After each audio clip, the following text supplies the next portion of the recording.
Bom, agora a gente vai entrar na independência das colônias aí, das colônias africanas, né? Quando a gente pensar nas colônias africanas aí, a gente vai pensar na Argélia, a gente vai pensar no Congo, Moçambique, Angola, né? A Argélia dominada pela França, essas últimas que eu falei eram os famosos Império Português, né, na África. Então a gente vai falar um pouquinho sobre isso aí agora. Com ressalvas para a Argélia aí, né? Que era a dominação francesa na África. Então vamos falar primeiro da Guerra da Argélia.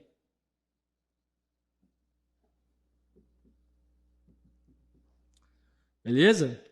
Essa vai ser a primeira aí, ou a independência da Argélia. Beleza? Bom,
pessoal, assim como em qualquer outro lugar do mundo, né, os argelianos eles vão usar aí táticas de guerrilhas, né? Talvez seja o primeiro lugar da África a usar táticas de guerrilhas, que a gente chama de tática de guerrilha urbana, né? Nessa ideia de lutar contra o colonialismo europeu. O movimento argeliano ele vai ganhar uma forte repercussão porque ele demora alguns anos, né? Até chegar aí num acordo que vai ser firmado, o famoso acordo de Evian. A gente teve muitos problemas aí, né? Para vocês terem ideia, a guerra começa em 1954 e ela só termina em 1962, quando os argelianos conseguem a sua ideia de libertação através do acordo de Evian. Nesse meio tempo aí, né, do início da guerra, né, até o fim do processo da guerra, nós temos alguns eventos que são interessantes aí, né?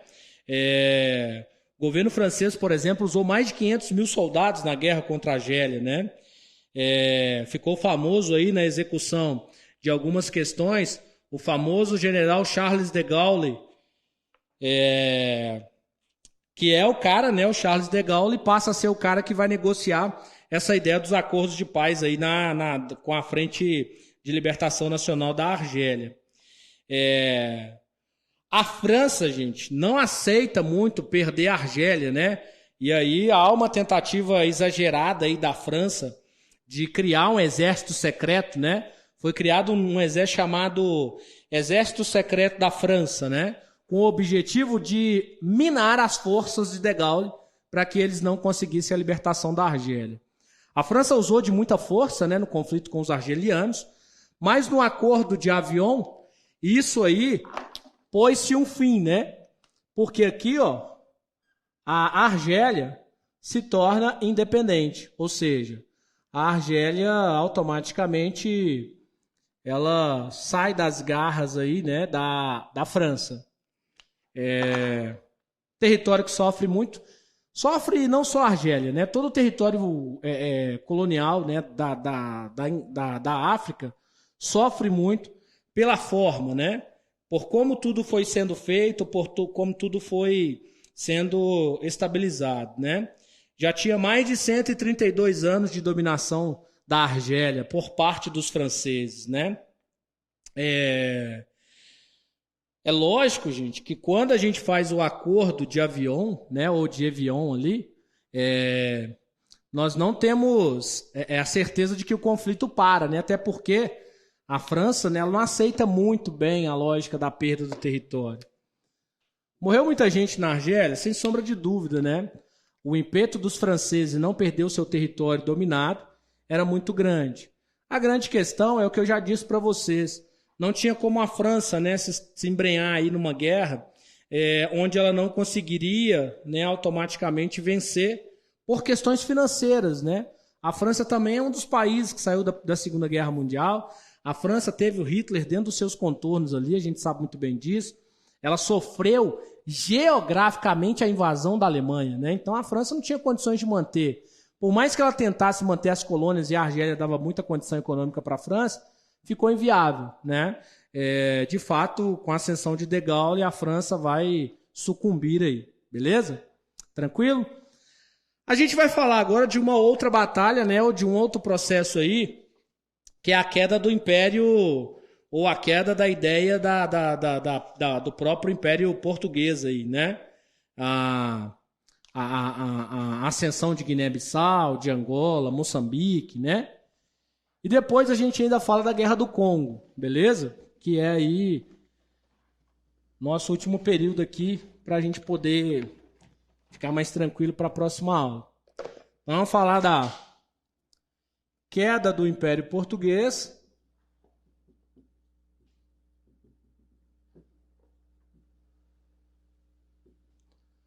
Quais são as regiões que Portugal colonizava, né? Guiné-Bissau, Cabo Verde, Moçambique, né? A própria São Tomé e Príncipe, né? A Namíbia. Então você tem uma grande condição aí de gente aí que Portugal dominava. Inclusive, gente, essa ideia de gente que Portugal dominava era uma grande quantidade, né? Imagina, você tem aí Guiné-Bissau, a própria Angola, né? A Trinidade e Tobago, enfim, uma grande quantidade de países que falam o idioma, né, até hoje, né, o português até hoje, que foram maciçamente dominados. A gente pode ver aí nos jornais, nas revistas de vez em quando, a Rede Globo, né, ela vendia muita coisa para esses países porque as novelas que passavam aqui no Brasil, com a nossa língua, eles conseguiam entender tudo lá, né, porque falam português. Essa ideia da perda, da queda do Império de Portugal, a gente tem que entender a lógica da independência aí, né? Da Guiné-Bissau, Moçambique,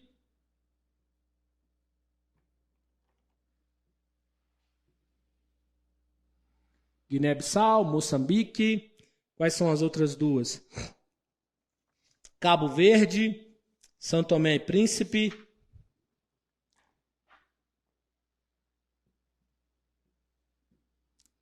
São algumas, né? No caso do Império Português, você tem um pouco mais de dificuldade de manter. Não sei se vocês lembram, em Portugal, o que existia em Portugal era o salazarismo, lembram? Regime que a gente chama de fascista português. Esse regime fascista português, ele imperpetrou aí, né, nessas localidades que ele dominava, a sua lógica de governo, né? E aí, automaticamente, a ideia de Portugal permanecer nessas localidades como usurpador do território, ela vai tendo um tempo mais encurtado. Justamente porque não é só essas localidades que estão brigando, né? Nós vamos ver a independência do Congo, já teve a independência da Argélia. a região norte ali do Mediterrâneo, que vai compor o que nós chamamos de Primavera Árabe, né, depois, essa região está toda lutando contra uma lógica de processo de dominação. No resto da África não vai ser diferente. Em alguns lugares da África não vai ser diferente, não por causa das condições econômicas, mas, de fato, por causa das condições de própria expropriação, né? São lugares aí que já não como a gente pode falar? São lugares aí que a gente já não consegue mais estabelecer questão de repatriação de recurso, né? Questões de expropriação de riqueza. Tem um acordo muito famoso que vai acontecer aqui, ó, na lógica de Portugal, que é o acordo conhecido como Acordo de Alfor, né? Esse acordo de Alfor, né? Ele vai se dar Alfor especificamente com relação à colônia angolana, né? O acordo de Alfor vai liberar a Angola aí da sua dominação. Falando em linhas gerais, gente, esse processo de independência ele conta com Frente de Libertação da Guiné-Bissau, Frente de Libertação de Moçambique, Frente de Libertação do Cabo Verde, Frente de Libertação da Angola, Frente de Libertação do Trinidad e Tobago, Frente de Libertação de São Tomé e Príncipe, e aí vai embora. É um monte de centro de libertação. Agora, essas regiões aqui, ó, que Portugal domina, consequentemente, elas entrarão lá na frente. Qual a consequência imediata dessas regiões se tornarem independentes? Nós vamos ter a criação do terceiro mundo, tá? E, sem sombra de dúvidas, a criação do quarto mundo. Beleza? Por que, Anderson? Porque as riquezas que elas produziam já tinham sido extraídas. Então, são países que vão ser deixados, né? Fazem seu processo de independência, mas ainda tem que arrumar. Como que eles vão sobreviver economicamente? Qual vai ser seu processo de consolidação industrial? Como que eles vão se lidar, né, com a vida? É como se nós estivéssemos pensando aqui, talvez para facilitar, imagina o Brasil independente. Nós continuamos, de fato, dependentes, porque nós continuamos sendo consumidores. Roubaram de nós e de todos aqueles que foram colonizados a possibilidade da construção econômica e industrial, porque nessas localidades não foram perpetradas indústrias ou tão falado processo civilizatório, tá? Por fim, nós temos aí a independência do Congo, né? Que vai ser aí a Guerra do Congo. E nós temos ainda uma outra consideração a ser feita aqui, que é com relação à África do Sul, tá? Na África do Sul, nós temos um caso específico e emblemático. Na África do Sul, vai ser criado, vai ser estabelecido o famoso apartheid, né? Na África do Sul, por exemplo, você teve invasão de franceses, alemães, ingleses, né? Holandeses, né? E essas invasões, elas formaram, né, os africanders. Esses africanders, né, como são chamados ou como foram chamados, pode ser chamado de africanders ou boers. Nós até vimos a Guerra dos Boers, lembram? Quando a gente fala de processo de colonização.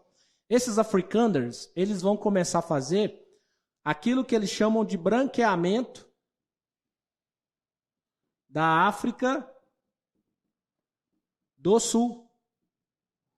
O branqueamento da África do Sul vai criar o que nós chamamos de apartheid. O apartheid, né, é um dos grandes movimentos aí do processo mais próximo aí, né? Você cria a República da África do Sul, né? E na África do Sul você tira os negros, né? Mesmo havendo aí a criação do Congresso Nacional Africano, mesmo havendo uma grande condição da ONU, né, comandando aí movimentos contra o apartheid, etc. e tal, nós vamos ter, figurativamente falando, essa ideia de abolição do apartheid, ou essa ideia de condicionante para os africanos poderem tomar conta da África do Sul, só a partir do ano de 1985. Lembra que a partir desse ano, né, 1985, Nelson Mandela foi preso, né? Depois de 1985, nós vamos ter no ano de 1990, o Mandela, que é a figura mais representativa e emblemática desse período aí, sendo libertado da cadeia. E no ano de 1994, o Nelson Mandela se torna presidente. E aí eu queria chamar a atenção de vocês para uma coisa aqui que está muito próxima de nós na atualidade. Teve a Copa da África, não sei se vocês lembram. Na Copa da África do Sul, né, automaticamente nós pudemos perceber como que essa questão do apartheid ela foi tão latente. Para vocês terem ideia, as linhas de trem, né, que foram criadas dentro da África do Sul, os negros que trabalhavam dentro dos trens, eles só serviam os brancos. E aí, quando acabou com o processo de apartheid no ano de 1985, quando começou a melhorar essa situação, os negros, né, eles ainda achavam que deveriam continuar servindo aos brancos e não aos negros. Na Copa de 2006, se não falha minha memória aqui, há uma reportagem na internet, inclusive, sobre isso. O trem que cortava a África do Sul, era muito comum os negros que trabalhavam no trem não servir os brancos ainda. Por quê? Culturalmente, eles foram dominados e na cabeça deles, culturalmente falando, eles só podiam servir a brancos. Eles não poderiam servir negros. É como se servir negros estivesse numa escala menor, vamos pensar assim, justamente por causa da política de apartheid que foi criada. Presta atenção que essa ideia de racismo, né? Tem muita gente que fala, os próprios negros são racistas com eles mesmos. Não é nesse sentido, tá? Não mesmo. O sentido que está sendo colocado aqui, que está sendo preposto aqui, é que há uma sociedade que nasceu sobre o julgamento branco, nasceu sobre a ideia de servir ao branco e levou isso adiante. Essa concepção que levou mais de 100 anos para ser construída, demora mais ou o mesmo tempo que levou para ser construída a sua destruição. Não é uma coisa que aparece da noite para o dia e você resolve.